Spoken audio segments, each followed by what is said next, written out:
Good morning students. आज हम लोग सीखेंगे profit and loss appropriation account क्या है और यह कैसे बनाया जाता है। लेकिन क्या है और कैसे बनाया जाता है इससे पहले हम ये जान लें कि ये किस चैप्टर का है टॉपिक। ये टॉपिक है आपके पार्टनरशिप फर्म का।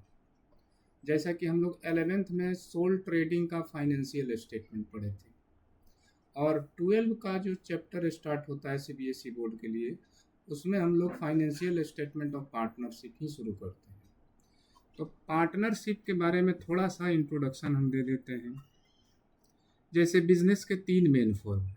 एक है सोल ट्रेडिंग, सेल्फ ट्रेडिंग या sole proprietorship. Sole proprietorship business का वो फॉर्म है जिसमें all in all single one person होता है। वही बिजनेस से रिलेटेड सारे इंपॉर्टेंट डिसीजन लेता है और बिजनेस से रिलेटेड सारे रिस्क को अकेले खुद बियर करता है। लेकिन इससे थोड़ा और बड़ा बिजनेस जब कंसेप्ट आया तो दो या दो से अधिक लोग मिलजुल करके बिजनेस करने लगे। पार्टनरशिप को हिंदी में बोलते हैं साझेदारी। साझेदारी का मतलब साझा रूप से किया जाने वाला बिजनेस।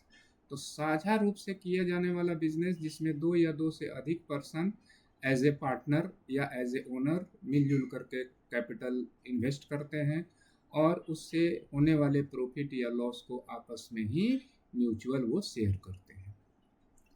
तो फाइनल अकाउंट जो हम लोग 11th में पढ़े फाइनेंशियल स्टेटमेंट, तो उस फाइनेंशियल स्टेटमेंट में हम लोग क्या पढ़े? हम लोग पढ़े फाइनेंशियल स्टेटमेंट में दो चीज़, trading and profit and loss account एक लेजर के रूप में, प्रॉफिट एंड लॉस अकाउंट, और दूसरा पढ़े फाइनेंशियल स्टेटमेंट के लिए बैलेंस शीट। बैलेंस शीट वैसे तो कहा जाए तो फाइनेंशियल स्टेटमेंट में हर एक बिजनेस के यही दो चीज़ मेन है। प्रॉफिटेबिलिटी का पोजीशन जानने के लिए trading and profit and loss account और फाइनेंशियल पोजीशन या फाइनेंशियल स्टेटस जानने के लिए बैलेंस शीट। लेकिन पार्टनरशिप में एक समस्या हो जाती है। पार्टनरशिप में एक समस्या हो जाती है, जैसे सोल ट्रेडिंग में था तो सोल ट्रेडिंग में जो भी प्रॉफिट था उसका अकेले एक आदमी ओनर था। जो भी प्रॉफिट हुआ 10,000, 20,000, 10 लाख, 20 लाख, उस पर अकेले एक आदमी का राइट था। लेकिन पार्टनरशिप में अगर दो पार्टनर हैं तो उन दोनों के बीच शेयर होगा, तीन पार्टनर हैं तो तीनों के बीच डिस्ट्रीब्यूट होगा। तो ये एक समस्या आती है। तो इसके लिए यहाँ पर trading and profit and loss account के अतिरिक्त इसी का एक एक्सटेंशन लेजर बनाया जाता है जिसका नाम है profit and loss appropriation account. Profit and loss appropriation account.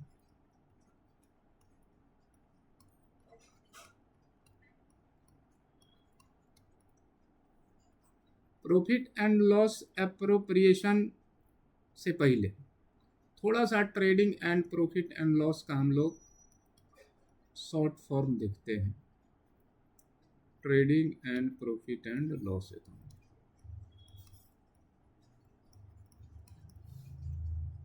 इसका शॉर्ट फॉर्म है,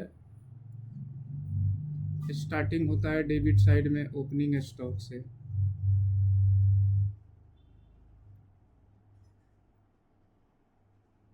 ओपनिंग स्टॉक,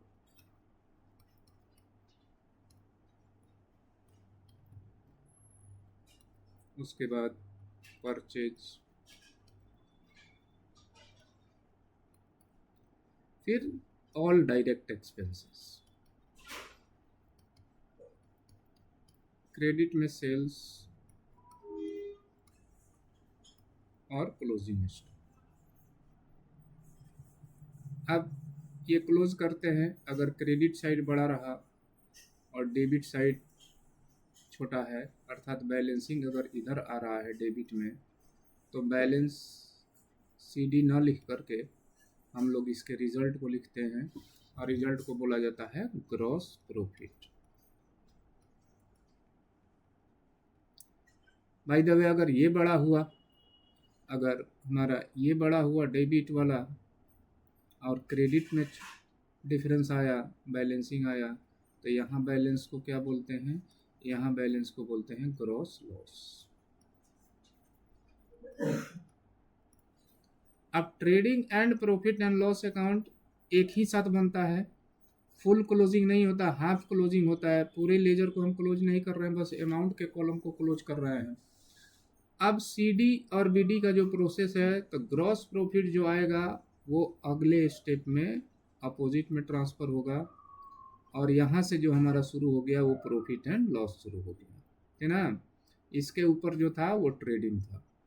तब ग्रॉस प्रॉफिट जो निकाला गया था उस बैलेंस को हम लेके आए और gross profit profit and loss के क्रेडिट साइड में लिख दिए। वो सीडी ही है, सीडी को ही बीडी बना करके अपोजिट में ले गए। अब ग्रॉस लॉस आया तो उसको हम डेबिट में लाए, जो सीडी था उसको बीडी बना करके यहाँ ग्रॉस लॉस लिख दिए। अब उसके बाद इधर क्या लिखे, जितने वेरियस इनडायरेक्ट एक्सपेंसेस हैं सब लिखे,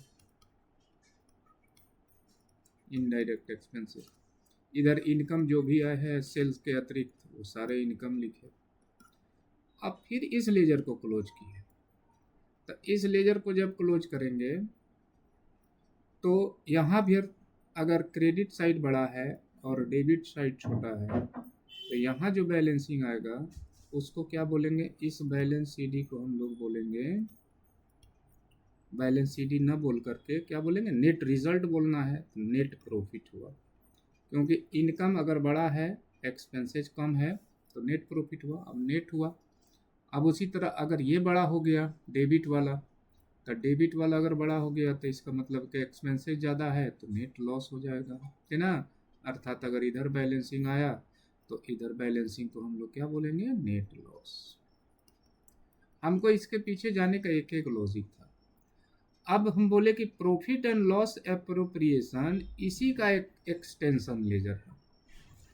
एक्सटेंशन लेजर इसलिए है क्योंकि पार्टनरशिप में trading and profit and loss account बिल्कुल एकदम उसी तरह बनाए जाएंगे जिस तरह एक सोल ट्रेडिंग में बनता है, क्योंकि नेम ऑफ एक्सपेंसेज और इनकम जनरली हर बिजनेस के लगभग एक समान होते हैं। डिफरेंस क्या होता है, अमाउंट में। अब जैसे मान लो कि वेजेज है ना, तो वेजेज है तो अगर छोटा बिजनेस है तो 4-5-10 मजदूर होंगे तो उनका वेजेज 10-20-50 हज़ार रुपया होगा। लेकिन बड़े स्केल पर अगर बिजनेस हो रहा है तो उसमें 100 वर्कर हो सकते हैं तो उनका लाखों में वेजेज होगा। तो नाम तो एक्सपेंसेज का वही है।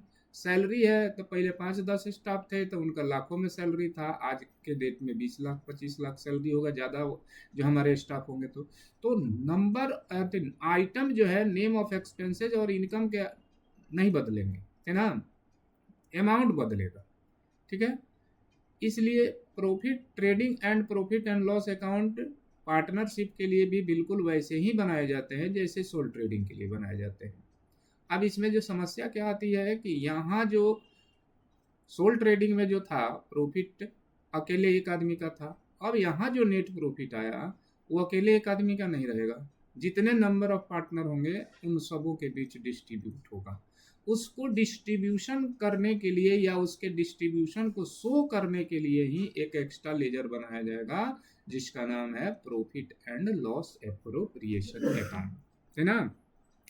तो अब जिस तरह ये ग्रॉस प्रॉफिट अगले स्टेप में हमारा ट्रांसफर हुआ अपोजिट साइड में, उसी तरह यहाँ जो नेट प्रॉफिट हमारा आया होगा वो अगले स्टेप में प्रॉफिट एंड लॉस एप्रोप्रिएशन के क्रेडिट में जाएगा।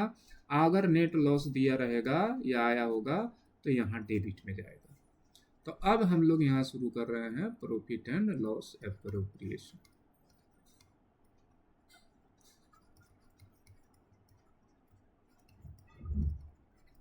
अकाउंट।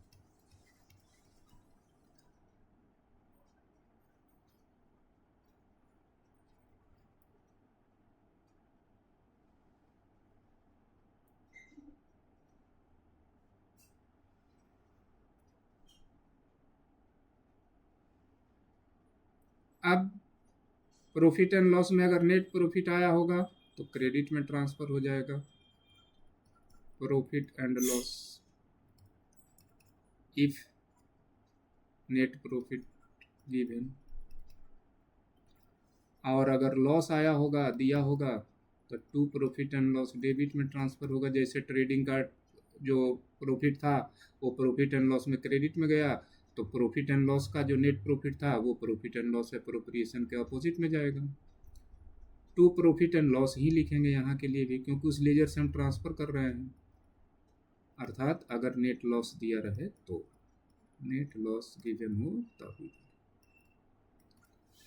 इसमें सारे एडजस्टमेंट वही रहते हैं जो स्पेशली पार्टनर से रिलेटेड है ना। जैसे interest on partners capital, partner salary और पार्टनर कमीशन, ये फर्म के व्यू से बनाया जाता है। और फर्म के लिए जो एक्सपेंसेस नेचर का आइटम है वो फर्म अपने प्रॉफिट एंड लॉस एप्रोप्रिएशन के डेबिट साइड में शो करेगा, है ना। तो पार्टनर फर्म के हैं। अब फर्म जो बना है पार्टनरों के ही कंट्रीब्यूशन से बना है, और प्रॉफिट एंड लॉस एप्रोप्रिएशन एक पार्टनरशिप फर्म के द्वारा बनाया जा रहा है। तो पार्टनरशिप फर्म अपने पार्टनरों के कैपिटल पर इंटरेस्ट अलाउड करेगा। तो फर्म के लिए यानी बिजनेस के लिए इंटरेस्ट ऑन कैपिटल अलाउ करना एक्सपेंसेज नेचर का है, तो वो डेबिट में, है ना।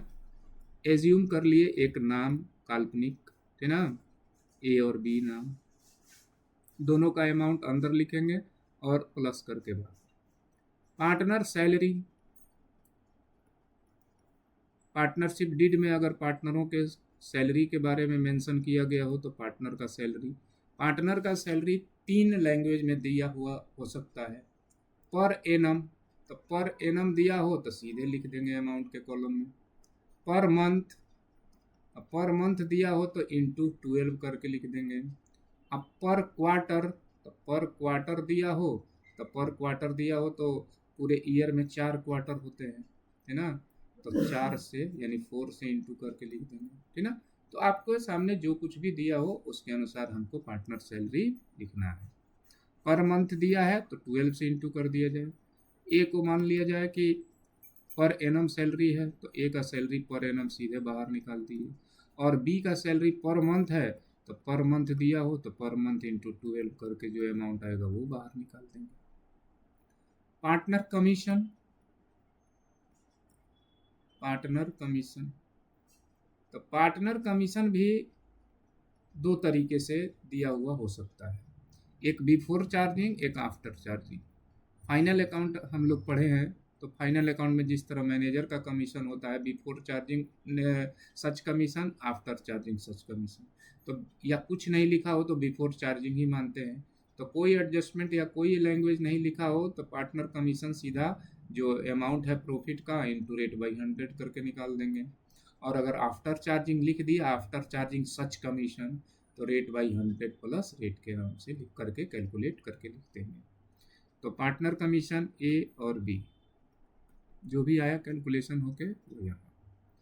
और फर्म के लिए इंटरेस्ट ऑन ड्रॉइंग इनकम है। क्यों? क्योंकि पार्टनर अगर पर्सनल यूज के लिए फर्म से रुपया निकालते हैं तो चूंकि फर्म उनके कैपिटल पर इंटरेस्ट अलाउ कर रहा है, इसलिए उस कैपिटल में से अगर कोई पार्टनर पैसा विड्रॉ करते हैं अपने काम के लिए तो फर्म उन लोगों से के ऊपर इंटरेस्ट चार्ज करेगा, अर्थात फर्म को वो इंटरेस्ट मिलेगा, है ना। तो वो इंटरेस्ट ऑन ड्रॉइंग क्रेडिट में फर्म के लिए इनकम है, ठीक है।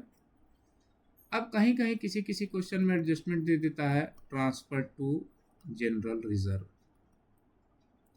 तो किसी किसी क्वेश्चन में है ट्रांसफर टू जनरल रिजर्व,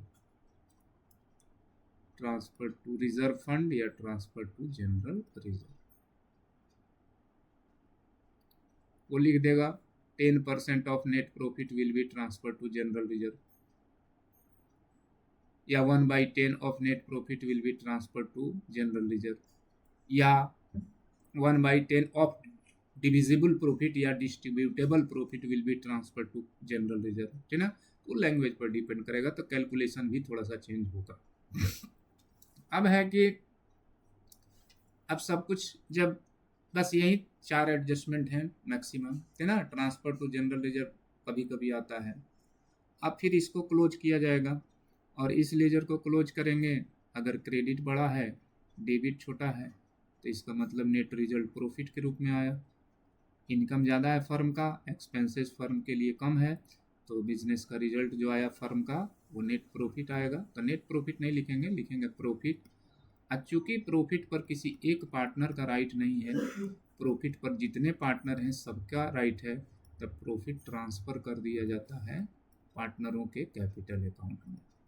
तो शो तो हमको करना है टू कैपिटल ही, लेकिन वो टू कैपिटल कहाँ से आता है? वो जो बैलेंसिंग हम करते हैं, प्रॉफिट निकलता है, वहीं प्रॉफिट ट्रांसफ़र हो जाता है कैपिटल में। तो प्रॉफिट ट्रांसफ़र टू वाला जो हम सेंटेंस लिखे वो लिखना जरूरी नहीं है, सीधे लिखेंगे टू कैपिटल। लेकिन आप लोगों को समझाने के लिए हमने लिख दिया कि ये प्रॉफिट ही है, ये बैलेंस ही हम किए, क्रेडिट में से डेबिट का एडजस्टमेंट घटाए, जो बैलेंसिंग आया वही हमारा प्रॉफिट हुआ, जो कैपिटल में होगा। अब जितने पार्टनर हैं, क्वेश्चन में एग्रीड रेशियो दिया रहेगा। अगर एग्रीड रेशियो नहीं दिया रहेगा तो इंडियन पार्टनरशिप एक्ट 1932 का प्रोविज़न लागू होगा, जिसके अनुसार अगर रेशियो नहीं दिया है तो पार्टनर्स के बीच प्रॉफिट शेयर्ड होता है इक्वली, है ना। तो अगर रेशियो दिया है तो रेशियो में बांटिए, नहीं दिया है तो इक्वली बांटेंगे। अब बांट करके अंदर, अब बाहर उसका अमाउंट लिख देंगे। तो बैलेंसिंग तो पहले कर लेंगे, जैसे 10,000 आया बैलेंस, और रेशियो है 3:2 का, और ए और बी पार्टनर है। हमको पता है आप लोगों को बांटने आता है, लेकिन फिर भी हम एक बार इसको क्लियर कर देते हैं। ए और बी का जो रेशियो है एक्स और वाई के रूप में हम मान लेते हैं। तो ए का शेयर निकालना हो प्रॉफिट का तो कैसे निकालेंगे? प्रॉफिट का अमाउंट इंटू एक्स बटा एक्स प्लस वाई। बी के लिए निकालना है तो प्रॉफिट का जो अमाउंट निकला है बैलेंस इंटू वाई बटा एक्स प्लस वाई, अर्थात 3:2 है तो 3/3 + 2 यानी 3/5, और ये है 2 तो 2/3 + 2 यानी 2/5। यानी फाइनल डिस्ट्रीब्यूशन ए के लिए कैसे होगा? 10,000 का 10,000 इंटू 3/5, और बी के लिए कैसे होगा? 10,000 इंटू 2/5, 5 2 ज़ा 10, 2 3 ज़ा 6, तो 6,000 ए का शेयर हुआ और 4,000 बी का शेयर। ठीक है। उसी तरह अगर लॉस आया तो लॉस भी डिस्ट्रीब्यूट होगा। लेकिन प्रॉफिट एंड लॉस एप्रोप्रिएशन एक बहुत डीप वर्ड है, एक कंसेप्चुअल वर्ड है। इसमें वो सारे एडजस्टमेंट जो हम लिखे हैं उसके लिए एक साइलेंट या छुपा हुआ जो कंडीशन है उसमें यही है कि प्रॉफिट होने पर ही ये सारे एडजस्टमेंट अप्लाई होंगे, और वो भी सफिशिएंट या एडिक्वेट प्रॉफिट होने पर। लॉस के केस में ये कोई भी एडजस्टमेंट अप्लाई नहीं होगा, इंटरेस्ट ऑन borrowing को छोड़ के। जैसे प्रॉफिट होगा तभी इंटरेस्ट ऑन कैपिटल दिया जाएगा, प्रॉफिट होगा तभी पार्टनर को सैलरी दिया जाएगा। क्वेश्चन में दिया भी रहे इंटरेस्ट ऑन कैपिटल का एडजस्टमेंट, लेकिन किसी क्वेश्चन में लॉस हो तो इंटरेस्ट ऑन कैपिटल अलाउ नहीं करेगा फर्म। क्यों? क्योंकि पार्टनर जो है फर्म के या पार्टनरशिप के ओनर हैं। पहले सैलरी देना जरूरी है स्टाफ को, और उसके बाद बचेगा तब इन लोगों को दिया जाएगा। तो प्रॉफिट एंड लॉस के डेबिट में जितने एक्सपेंसेस का नाम है उसको बोलते हैं चार्ज अगेंस्ट प्रॉफिट, है ना। वो प्रॉफिट हो या ना हो, स्टाफ का सैलरी देना ही है, रेंट देना ही है, स्टेशनरी का पेमेंट करना ही है। लेकिन इसमें जो एडजस्टमेंट है ये मालिक लोगों के लिए है, ओनर लोगों के लिए है, पार्टनर लोगों के लिए है ना। पार्टनर प्रॉफिट होगा तबे अपने कैपिटल पर इंटरेस्ट लेगा, है ना। अब फर्म उनको तभी इंटरेस्ट अलाउ करेगा जब फर्म को प्रॉफिट हो, और वो भी सफिशिएंट प्रॉफिट हो। पार्टनर का सैलरी तभी फर्म अलाउ करेगा जब फर्म को प्रॉफिट हो, तब पार्टनर का सैलरी दिया जाएगा, ठीक ना। इसके लिए एक अलग टॉपिक हम फिर पढ़ाएंगे, ठीक ना। आज के लिए बस इतना ही। Thank you.